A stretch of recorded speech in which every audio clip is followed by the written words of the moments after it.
It's Friday night, and though the week is winding down for most folks in the small Saskatchewan town of Moose Jaw, it's just heating up at Joe's Place, a local youth drop-in center right in the heart of downtown.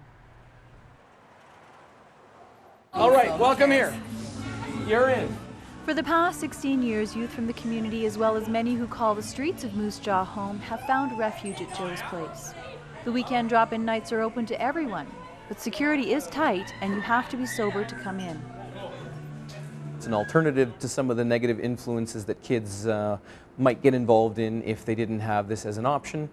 Joe Dueck is the founder of Joe's Place, aptly named after him.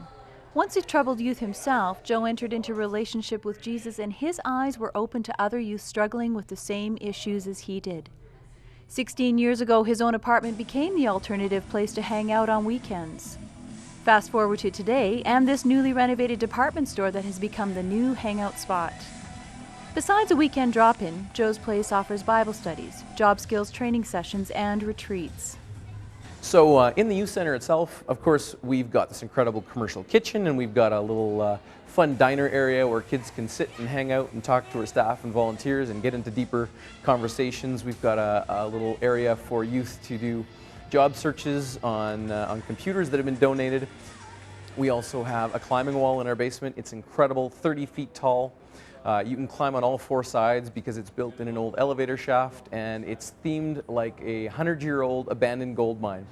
The basement is also full of donated bikes, helmets, snowshoes, and toboggans, which Joe says gets the youth off the couches and away from video games. There is a shop full of donated tools and equipment to teach woodworking and job skills. Still a bit of a kid at heart, Joe's motivations are pretty simple in carrying out this incredible ministry to the youth. You know, I have to admit that there are some selfish motives to running this place. I actually love my job. And that is felt by each individual that walks through the doors. Joe's Place is like my second family. They're my Christian family. Rebecca has been coming to the center for only a few months, but says that the change in her life since finding faith in Christ has been clearly evident to the ones closest to her. From what she describes as a mean, judgmental person running with the wrong crowd, to now wanting to make a positive difference in other people's lives. Well, I want to be like Leanne, one of the workers here, or like Joe, one of the workers. I want to help people, and I want to have like great Christian friends that I can lean on and that can help me. At the center, each of these youth are cared for and mentored by volunteers committed to walking beside those who want to change. Every week on Tuesdays there's a Bible study where we can come and we can learn more about God and stuff, which is really helpful for like those who don't have a Christian family other than Joe's. Joe has seen many kids like Rebecca grow in their faith and take that with them as they move out into the world. It's encouraging to walk into stores and restaurants and see youth that had struggles earlier, and they've come through the youth center and they've gone to camps and youth retreats and been mentored by our staff and our volunteers, and you see them living successful lives. Katrina is one of those youth who found out about Joe's Place when she was 16 and just released from a detox center. She didn't expect what she found when she walked in the door.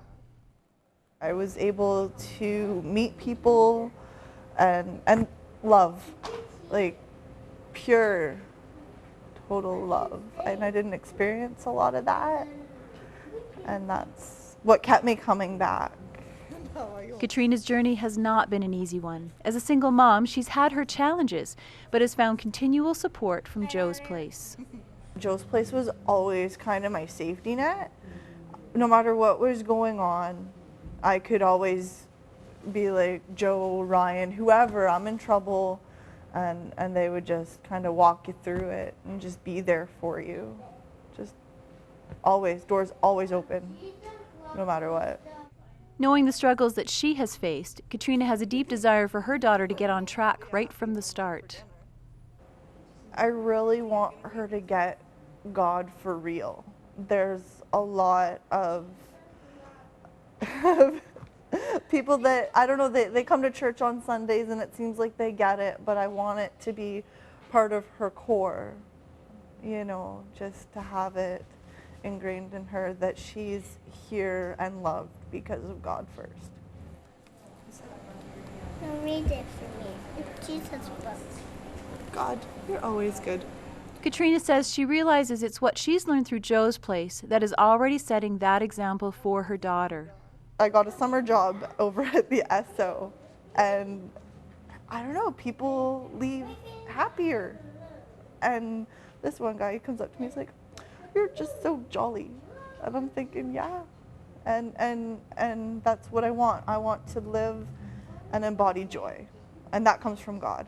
That's a freedom that can't be bought by any dollar. That's what Joe's Place has given me. We're a very relational ministry.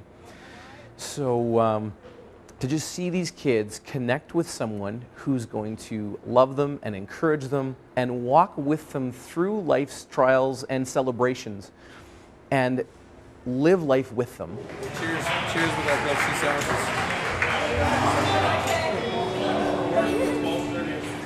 Sean, now a volunteer at Joe's Place, came to Moose Jaw from Ontario as a teenager with his dad. Sean described himself as a really angry kid when he arrived in town, but it wasn't long until he heard about Joe's Place.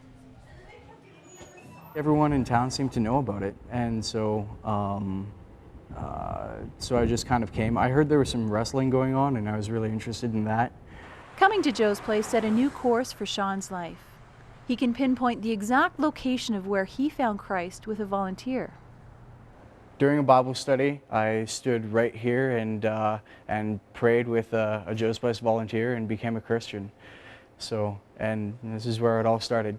This was where I came for my mentorship and when I had questions about the Bible. So for me, this was, for a long time, this was church for me. 7 years later, Sean is now married and attending Bible college, and he and his wife volunteer regularly at the center.